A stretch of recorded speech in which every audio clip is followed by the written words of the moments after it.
함께 예배드리는 우리 성도님들 그리고 우리 어린이 여러분, 혹시 9월 달이 생일이신 분이 있으신가요? 예, 축하합니다. 혹시 9월 중에도 11일이 생일이신 분이 있나요? 예, 가족마다 축하합니다. 미리 축하를 드려요. 아마 그분들에게는 1년 중 그날이 가장 행복한 날일 것입니다. 자, 그런데요, 미국 사람들에게 9월 11일은 가장 슬픔의 날입니다.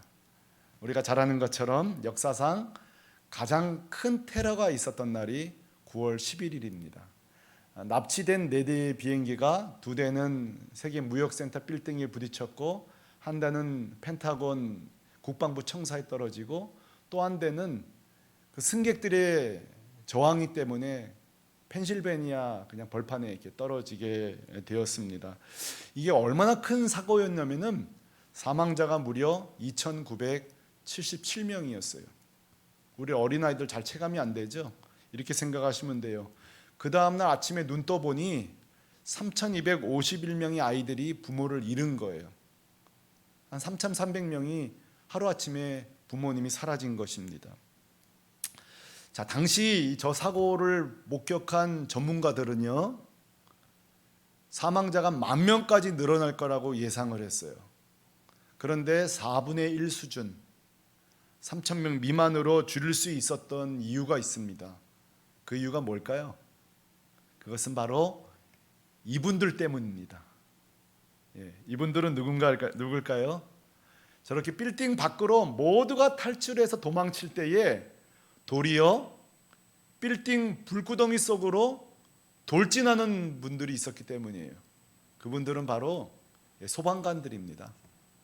저 소방관들이 생명을 다해서 화재를 진압함으로 인하여서 수많은 사람들을 구해낼 수 있었지만, 여러분, 소방관들은 무려 343명이 사망을 했어요. 엄청난 희생이 있었던 거죠. 여러분, 중요한 질문을 던져볼게요. 우리 어린이들 여러분, 사람의 본능이요, 살고 싶은 거잖아요. 누가 죽고 싶은 불구덩이 속으로 달려 들어가겠어요? 아무리 용기가 있어도요. 그런데 이분들은 어떻게 이 불구덩이 속으로 달려갈 수 있었을까요? 여러분, 제가 아는 소방관이 한 분 계시거든요. 그분은 날마다 2가지를 마음에 외치고 불구덩이 속에 들어간대요. 첫 번째는요, 저 불 속에 있는 분은 누군가의 아버지다. 저 불 속에 있는 아이는 누군가의 귀한 딸이다, 아들이다. 늘 이 마음을 가지고 소방관들은 불 속으로 들어간대요. 또 하나요, 우리는 이날을 위해서 훈련받았다. 자, 저 속에 있는 자들은 누군가의 아버지다, 누군가의 귀한 자녀다. 이게 사명이에요. 하나는 소방관들이 사명이 있기 때문이고요, 또 하나는요, 사명만 있다고 용기가 있나요? 나는 이날을 위해 그동안 훈련되었다. 자, 사명도 있지만 그 사명을 위한 수많은 훈련이 있었기 때문이에요. 그러니까 단순히 용감하다고 소방관이 되는 게 아니에요. 끊임없는 자신을 보호하면서도 불을 끄고 사람을 건져내는 훈련이 되었기 때문이에요. 여러분, 이렇게 생각하면 모든 일이 다 똑같을지 않을까요? 가수가 되고 싶다든지, 우리 어린이들 축구 선수가 되고 싶은 욕심, 그 비전과 자기만의 사명이 있다고 쳐보자고요. 그러나 그걸로 되는 게 아니에요. 끊임없는 연습이 필요한 거예요. 훈련이 필요한 거예요. 1933년도에 심리학자 앤더스 에릭슨이라는 분이 있었대요. 어린이 여러분, 이 심리학자가요, 5년인가요 7년인가요 바이올리니스트들을 이렇게 관찰을 했다는 거예요. 바이올리니스트를 관찰하는데, 하나는 세계적인 바이올리니스트가 됐고 하나는 그저 취미 수준의 아마추어가 됐다는 거예요. 똑같은 바이올리니스트로 사명을 가지고 꿈을 갖고 시작했는데, 하나는 세계적인 바이올리니스트. 자, 이 차이가 뭘까요? 많은 사람들은 타고난 재능이라고 생각했어요. 그러나 이 앤더슨 교수는요, 이 실험을 통해 밝혀진 게 뭐냐면, 세계적인 연주자들의 특징이 1만 시간을 연습했다는 공통점을 발견했어요. 이게 바로 앤더슨의 1만 시간 법칙이거든요. 여러분 1만 시간이 얼마나 큰 시간이냐면 하루에 3시간씩 10년이란 세월이 걸리는 거예요. 그러니까 내가 최고의 바이올리니스트, 최고의 작가, 뭐가 되고 싶다는 사명만 있는 게 아니라 합당한 훈련이 있었다는 거죠. 그래서 이분이 이런 말을 했어요. 연습을 이길 수 있는 천재성은 존재하지 않는다. 연습이 가장 탁월한 재능이다, 이런 얘기했어요. 요즘 이제 미스터 트롯이 인기가 많은데요. 제가 회개한 게 거기 나온 가수가 세상에 800곡을 암기하더라고요. 제가 800구절을 암송하나 혼자 생각해 봤어요. 장로님 성경 구절 800구절 하십니까? 800곡을 트롯 800곡을 외우더라고요. 어떻게 외우니까는 외울 필요가 없었대. 하도 많이 부르니까. 하도 많이 연습을 하니까. 저는 요즘 제가 자신을 좀 기대해 봐요.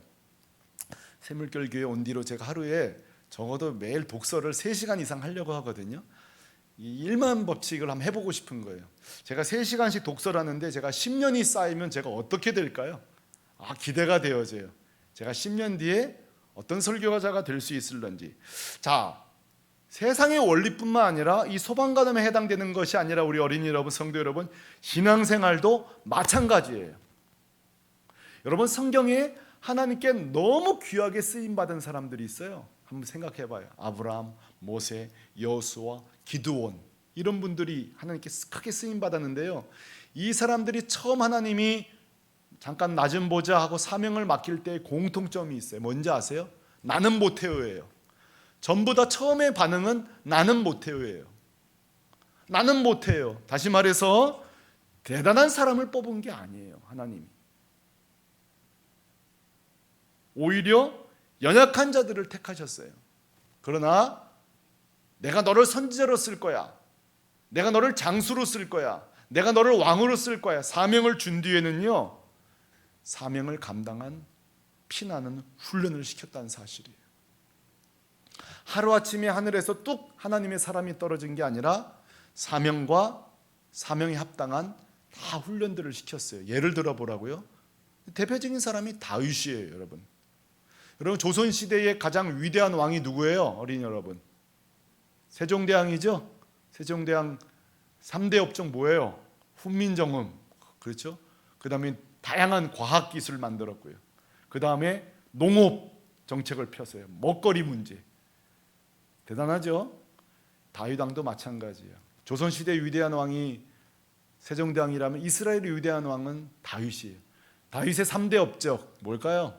첫째로는 사람을 통일시켰어요. 12지파로 갈기갈기 찢겨져 있는 이스라엘을 하나로 통일시켜 사람을 통일시켰어요. 둘째로는 땅을 통일시켰어요. 땅이 여기저기 흩어져 있었거든요. 땅을 다 찾아왔어요. 마지막으로 신앙을 통일시켰어요. 은근슬쩍 이 나라 저 나라 종교가 다 들어와 있었거든요. 다윗 때의 신앙을 통일시켰어요. 자, 다윗이 이렇게 땅을 통일시켜요, 사람을 통일시켜요, 종교를 통일시키는 위대한 일을 할 수 있었던 이유가 바로 그 첫 번째 훈련의 장소가 지난주부터 살펴보고 있는 바로 아둘람 굴이에요. 여러분, 이 아둘람 굴은 사실은 다윗 인생에 변수가 생겼기 때문에 찾아온 곳이죠.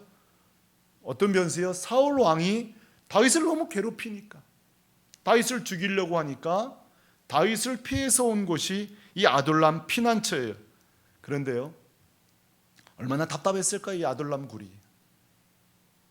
그러나 다윗에게 평생에 갖춰야 될 훈련 장소가 바로 아둘람이 되었다는 사실이에요. 우리 지난주 살펴본 것처럼 이 아둘람에서 다윗은 하나님께 그 속 엉어리진 걸 다 토해놓는 훈련, 기도 훈련이에요. 이따가 살펴보겠습니다만 이 아둘람 굴에서 하나님의 음성을 공급받는 말씀 훈련을 하게 되어져요. 그리고 이 다윗이 있는 아둘람 굴로 인생을 길을 잃은 사람, 쓴맛을 본 사람, 한 맺힌 사람들이 막 몰려들어요. 무려 400명이나. 이 좁은 굴에서 400명이 함께 살아가야 돼요. 무슨 훈련을 한 거죠? 그야말로 콩 반쪽도 나눠 먹는 공동체 훈련을 한 거예요. 여러분 잘 생각해 보세요. 이 아둘람 굴은 사울이라는 핍박자가 없었으면 이곳에 올 필요가 없어요. 어쩌면 사울이라는 사람 때문에 이 아둘람이 왔는데 이 아둘람이 이런 훈련의 장소가 될지 누가 알았겠어요. 그래서 여러분, 그 유진 피터슨이 쓴 영성의 현실에 뿌리 박은 영성이란 책에 보면요, 유진 피터슨이 이런 말을 하더군요. 이건 참 생각의 전환이에요. 사울은 다윗에게 변장된 축복이었다는 거예요. 여러분, 그런 생각 해봤어요? 내 인생에 찾아온 그런 고난과 환난과 어려움이 축복이라는 거예요. 저는 그 책을 읽다가 제 인생에 사울이 많았거든요. 저도 제 인생에 사울이 많았어요. 근데 생각해 보니까 그 사울 때문에 기도가 깊어졌고요, 그 사울 때문에 주님께 막 원망도 했지만 결국 그 원망이 기도였고요, 사울 때문에 하나님 막 찾게 됐고요. 그러니까 뭐예요? 내 인생에 찾아온 환난과 이 어려움은 우리로 하여금 아둘람으로 들어가게 만드는 축복이었다는 거예요. 거기서 훈련을 받게 되고요. 그래서 저는 적용하고 싶어요. 저는 우리 샘물길 교회, 특별히 우리 매 주일 예배가 영적으로 성장하는 훈련의 장소가 되기를 바랍니다. 이게 왜 가능한가 하면, 첫째는 매주일마다 말씀이 여러분에게 공급되고 있어요. 말씀을 통해 여러분 하나하나 성장해 갈 수밖에 없어요. 또 하나요, 우리가 예배드리는 모습을 보고요, 저도 그런 꿈을 많이 꿨어요. 어릴 때에 나도 저 형처럼 뜨겁게 예배하고 싶다, 나도 저 형처럼 찬양 인도하고 싶다. 그래서 기타를 배우게 시작했고요, 좀 더듬더듬하지만 찬양 인도도 하게 되었고요. 우리가 교회 안에 계속 훈련되는 거예요. 깊이 기도하시는 분을 통해서, 깊이 찬양하는 분을 통해서. 또 저는요, 병 고침 받는 것도 제 눈으로 직접 본 적도 있어요. 하나님이 병원을 통해서도 고치시지만 이렇게 기도할 때 치유도 하시는구나. 자, 이 모든 복합적인 훈련이 언제 벌어지냐면 주일날 벌어지는 거예요. 여러분, 우리 예배 시간마다 이 예배 시간이 훈련의 장소가 되기 원합니다. 매주 예배를 때마다 기도가 깊어지고 말씀이 깊어지고요. 저는 제가 샘물결 교회 부임한 후에 하나 제 달라진 습관이 있어요. 그것은 뭐냐면 제가 가진 핸드폰인데요, 이 핸드폰에 메모장 기능이 있는 거 아십니까?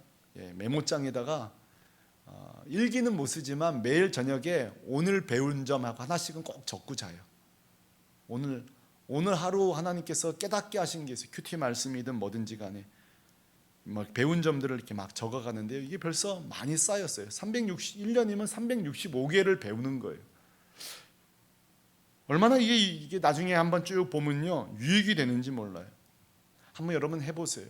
그저 예배드리고 은혜 받고 다 좋지만 한번 이렇게 해보는 거죠. 오늘 내가 은혜 받은 게 뭐가 있나, 오늘 배울 점이 뭐가 있나. 목사님을 통해, 또 우리 어린아이를 통해서, 우리 장로님들을 통해서. 특별히 여러분, 이렇게 코로나19 기간 동안은요, 반드시 우리가 훈련을 해야 됩니다. 어떤 훈련이요? 특히 믿음 훈련을 해야 됩니다. 요즘처럼 우리 뜻대로 안 되는 시절이 없잖아요. 요즘 우리 뜻대로 하나 되는 게 없어요. 우리 아이들도 답답하고요, 불안하고요, 취업이 안 되고. 이때에 우리의 믿음 훈련이 필요해요. 그게 어떤 믿음이죠? 하나님이 내 인생을 책임지신다, 하나님이 우리 교회를 책임지신다, 내가 신뢰할 사람은 하나님밖에 없다. 여러분, 이 믿음을 훈련을 꼭 하셔야 돼요. 자, 우리 가정에서 한번 따라 하시죠. 내가 신뢰할 분은 하나님밖에 없다. 이게 믿음 훈련이에요. 자, 오늘날 여러분 숙제를 내드립니다. 오늘 첫 번째 숙제는요, 매 주일 예배가 다 끝나면 꼭 메모장을 꺼내서 오늘 예배를 통해 하나님 나에게 주신 교훈이 뭔지를 하나씩을 꼭 적으시기 바랍니다. 꼭 적으세요. 있습니다. 지난주 제가 적은 걸 보여드릴까요? 제가 지난주 뭐라고 적었는 거 아니, 먼 거리에서 오는 성도를 보면서 예배를 사모하는 법을 배우자, 제가 이렇게 적었어요. 우리 교회 먼 거리에서 오시는 성도도 있거든요. 제가 배운 점이에요. 예수님을 통해서, 말씀을 통해서, 공동체를 통해서. 이게 여러분 첫 번째 교회 숙제고요. 우리 가정에도 오늘 숙제를 내드릴게요. 가정의 숙제 뭐냐면, 우리 아이들에게 제가 숙제를 내드릴게요. 자녀들, 일주일에 한 개씩, 매일 하면 제일 좋은데 일주일에 한 개씩 우리 엄마 아빠를 통해 배운 점을 메모장에 적으세요. 부담되시죠, 우리 부모님들? 우리 아이들 꼭 일주일에 하나씩, 이번 주는 우리 아빠를 통해 이걸 배우게 됐다. 여러분 이렇게 하면요 1년에 52개를 배우게 되는 거 한번 생각해 보세요. 꼭 하세요. 오늘 예배 끝나고도 한번 해보세요. 나는 아빠를 통해 이걸 배웠어요. 나는 엄마를 통해 이걸 배우게 됐어요. 물론 화내면 안 되겠다 뭐 이런 거 부정적인 것도 있을 수 있겠습니다만, 두 번째로 우리 부모님 숙제 드릴게요. 여러분 그거 아십니까? 우리가 양육 안 시켜도 하나님께서 이미 주신 아이들의 기질들이 있어요. 나에게 없는 축복의 기질들이 있어요. 부모에게 내는 숙제는요, 아이들에게 배우십시오. 저도 자녀가 셋인데요, 아마 그중에 셋 중에 하나는요 전쟁이 나도 잘래가 하나 있거든요. 느긋해요. 그게 배울 점이에요. 자, 부모님들은요 일주일에 하나씩 우리 아이들을 통해 배울 점을 적으십시오. 반드시 있습니다. 더 많을지 몰라요. 왜? 때가 안 탔으니까. 훨씬 깨끗할 수 있어요. 자, 다윗과 400명은요 이 아둘람이라는 이 비좁은 땅, 단조로운 땅이 오히려 축복의 장소였어요. 훈련의 장소였어요. 그런 의미에서요 이 코로나는요 요즘 우리에게 축복일지 몰라요. 너무 하나님 멀리 살았고, 너무 이곳저곳 안 갈 곳 많이 가고, 불필요한 만남들 너무 많고, 불필요한 사치와 불필요한 씀씀이 속에서 우리가 단조로운 삶이 됐어요. 지금 예배가 회복된 청년이 있고요, 다시 주 앞에 나오는 사람들이 생기고요. 저는 요즘 그래요. 코로나가 백신이다. 코로나가 오히려 우리를 아둘람으로 몰아넣고 있다. 죄악으로 너무 흩어져 있는 우리의 신앙을 하나님 앞에 단조롭게 만들고 있다. 이게 너무 놀라운 축복인 관점을 바꾸셨으면 좋겠어요. 아둘람은 그런 곳이에요. 교회는 그런 곳이고 가정은 그런 곳이 돼야 돼요. 자, 그런데 성도 여러분, 놓지 말아야 할 또 하나 중요한 사실이 있어요. 그것은 뭔가 하면 시간이 지나면 지날수록 아둘람 굴은 처음만 불편했지 다윗과 400명에게는 이제 편리한 장소, 편안한 장소, 좋은 장소가 되어갔을 것입니다. 안전하고요. 이제 사울 눈치 볼 필요도 없고요. 이제는 여기가 좋사오니 할 수 있는 시간이 될 거예요. 그런데 중요한 것은요, 다윗은 아둘람에 계속 머물지 않았다는 사실입니다. 이게 중요한 거예요. 3절에 보면은 다윗이 딱 기간을 정해놓습니다. 이 모압 왕과 대화 속에서 뭐라고 하는 거 아니? 하나님이 나를 위하여 어떻게 하실지 알면 난 떠날 거라는 거예요. 그때까지만 있겠다는 거예요. 그때까지만 내 부모를 도와달라는 거예요. 자, 다윗은요, 그리고 400명은요, 이 아둘람이 얼마나 좋았을까요? 보호와 응답과 회복의 장소였을 거예요. 그러나 다윗은 거기에 안주하지 않았어요. 여러분 베드로 기억나시죠? 베드로도 한 번은 예수님과 함께 변화산에 올라가서 예수님과 그 베드로와 제자와 교제가 얼마나 좋던지 뭐라고 했는지 아세요? 예수님, 우리 마을로 가지 맙시다. 그냥 우리끼리 여기 삽시다. 집 짓고 이랬어요. 그냥 우리끼리 삽시다. 예수님 뭐라 그러셨죠? 아니라는 거예요. 우리가 있을 곳은 저 세상이라는 거예요. 우리가 갈 곳은 저 땅이라는 거예요. 다윗은요, 아둘람이 좋긴 하나 좋아졌고 편안하지만 거기 머물기 원치 않았어요. 왜 그럴까요? 궁극적으로 그곳이 다윗의 사명은 아니었기 때문이에요. 다윗의 사명은 뭐죠? 기름 부음 받을 때 이스라엘 전체의 왕이 된다 그랬지 아둘람의 우두머리가 된다고 한 적은 없어요. 마침 5절에 보면요, 갓 선지자가 다윗에게 와서 말합니다. 너는 이 요새에 있지 말고 떠나 유다 땅으로 들어가라. 결국 하나님의 뜻은 다윗의 뜻과 똑같았어요. 자, 여러분 이제 우리는 정리되어져요. 아둘람은 당장은 다윗과 400명에게 안전을 제공하고 평안한 땅은 맞아요. 그러나 그곳은 훈련 장소 그 이상은 아니에요. 회복되는 것 그 이상은 아니에요. 아둘람에서 훈련받고 회복된 뒤에 진짜 다윗과 400명이 가야 될 곳은 이스라엘 땅이에요. 그 사울이 폭정을 일으키고 있는 그 땅이에요. 진짜 영적인 전쟁터는 유다 땅이에요. 어쩌면 아둘람이라는 곳은 이 이스라엘을 위해 존재하는 훈련소일 뿐이에요. 예수님도 그랬죠. 12명 데리고 추종자들 몇 명 데리고 그냥 예수님의 아방궁을 지어주려고 했던 게 아니에요. 3년만 딱 훈련시킨 데에는 예루살렘과 온 유대와 사마리아와 땅끝까지 이르러 이 시내산, 아니 감람산, 그 포도나무 산에서 우리끼리 지내는 게 아니라 마가 다락방에, 그 좁은 다락방에 있는 것이 아니라 온 땅으로 흩어져서 하나님 나라를 세우라고 한 거예요. 성도 여러분, 우리 어린이 여러분, 정체가 분명해졌죠? 교회와 가정은요, 회복과 훈련의 장소예요. 하나님의 음성을 듣는 곳이에요. 세상으로 나갈 준비를 하는 곳이에요. 그리고 세상이야말로 학교와 이 직장이 바로 실제 우리가 말씀대로 살아가야 될 하나님의 땅이에요. 우리는 그러므로 두 가지를 해야 돼요. 매일 주일을 기다려야 돼요. 왜? 여기서 회복돼야 되니까. 여기서 주님을 만나고 훈련돼야 되니까. 여기서 우리는 성장해야 되니까. 우리는 주일을 사모해야 돼요. 그런데요, 우리는 또 월요일도 기다려야 돼요. 화요일도 기다려야 돼요. 수, 목, 금, 토, 우리는 다른 날도 기다려야 돼요. 왜요? 주일날 회복된, 무장된, 훈련된 우리의 영성과 능력을 가지고 실제로 하나님 말씀대로 살아가야 될 곳은 세상이기 때문에 그래요. 여러분, 아둘람이란 이 좁은 땅, 답답한 땅, 이 비좁은 곳이 다윗의 영성을 만들고 이 400명을 훈련시키는 은혜의 땅이었어요. 여기서 하나님 관계가 깊어졌고 기도가 깊어졌고 사람 귀한 줄 알게 되었고요. 그러나 거기서 나가서 이 모든 훈련된 것을 사용하는 이스라엘 땅으로 다윗과 400명은 떠납니다. 오늘 코로나19 시대에 이제는 우리가 함께 예배드릴 수 없는 상황이 됐습니다. 이제는 여러분 가정이 아둘람 역할을 잘 해주셔야 됩니다.